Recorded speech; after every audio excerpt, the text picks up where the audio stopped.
With more Americans switching to electric vehicles, the need for convenient and reliable charging stations is growing fast, and Kia EV owners now have the ability to charge at more than 21,000 additional supercharging stations nationwide. Adding more to that is 40,000 public fast charging stations already available. Drivers can locate and charge at these locations through the Kia Access app. James Bell, head of corporate communications and public relations at Kia America, joins me to discuss what this means for EV drivers and what the company is doing to support the future of electric mobility. Thank you so much for joining us today. It's my pleasure. Thanks so much for having me on. So there has been a lot of talk about EVs lately. So what are some of the biggest Yes. shifts you're seeing in the EV space right now? I think the moment that's about to happen is just the affordability. Moving from people that are maybe early adopters, wanting something interesting, unique, electric vehicle made sense to them. Now we're getting into the mainstream. In our case, we have a new Kia EV coming out called the EV4, which will be priced at $35,000. So very similar to a gasoline powered car, have over 300 miles of range. So we're starting to see this real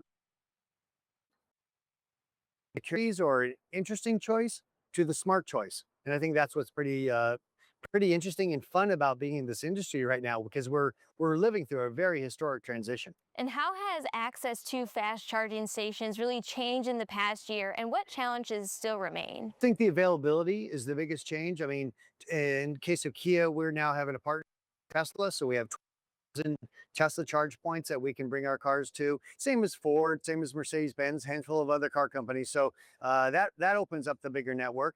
And then there's a lot of investment going on by different elements. There's a company called Iona, which is a consortium of 7 different car companies, Kia being one of them, that's footings across the country. Petroleum companies, gasoline companies are investing in charging because that is the way of the future.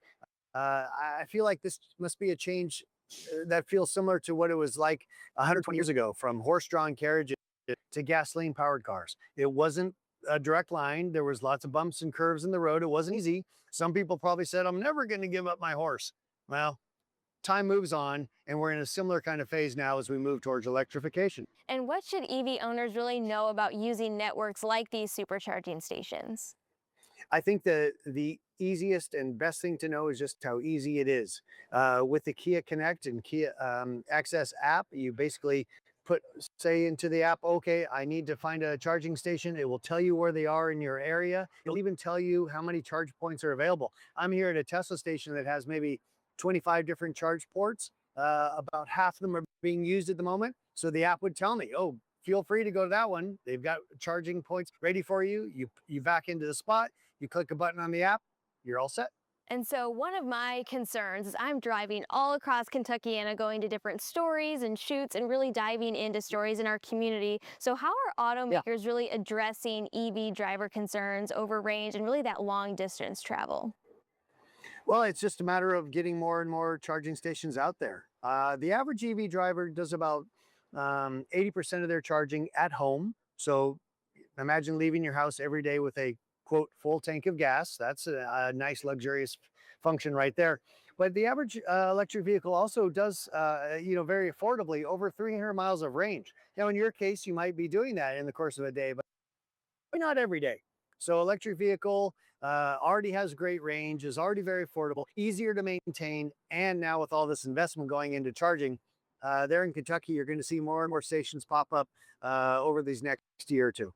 Yes, I'm certainly seeing them pop up more and more each and every Good. day. So if people are interested in learning more specifically about Kia, where can they do that? I'd recommend going to kia.com. And the reason being is that we've got a great section there that identifies vehicles like the EV4, which will be again priced at about $35,000 when it comes on the market early next year. So that's a good resource, but also has a great section on the website there that just kind of tells you how interesting this moment in time is as we're moving from gasoline into electric vehicles, and just kind of a recap of everything that's happening. It's a truly historic time. It really is. Well, this was a lot of great information. Thank you so much for stopping by the show today. Mine. Thank you.